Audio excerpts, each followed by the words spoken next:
వాళ్ళ బ్రెడ్ ఉప్మా ఎలా చేయాలో చూద్దాం మన బ్యాచులర్ కిచెన్ వాళ్ళు. ఏమో చూద్దాం. ఇక ఒక కప్పు ఉల్లిగడ్డ, ఒక కప్పు క్యారెట్, ఒక కప్పు ఆలుగడ్డ, 50 గ్రామ్స్ మిల్ మేకర్, ఒక కప్పు పచ్చిమిర్చి, కొంచెం జీలకర్ర ఆవాలు, మరియు లాస్ట్ ఒక కప్పు మునక్కాయ, 5 బ్రెడ్ స్లైడ్స్. ఇలా 1.5 స్పూన్ ఆయిల్ పోసాము. ఆపై జీలకర్ర ఆవాలు వేసాము.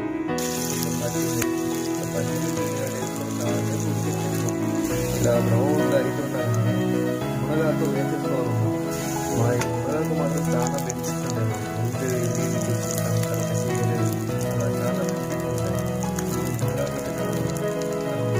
ఇలా వేగుతుండగానే క్యారెట్ ముక్కలు వేసేసేయాలి. సాల్ట్ వేసేది, ఆపై కొంచెం పసుపు వేయాలి. మా ఇలా ఉడికినాక ఇలా మిల్లిమేకర్ ముక్కలు వేసేసుకోవాలి. ఇలా అన్ని ఉడికినాక స్మాష్ చేసుకోండి. బ్రెడ్ మొత్తం స్మాష్ చేసేసేయాలి. అసలుకైతే పోవాలి చేయాలనుకున్నాం, కానీ అడుగులు ఖరాబ్ అయిపోయినాయి బాబు.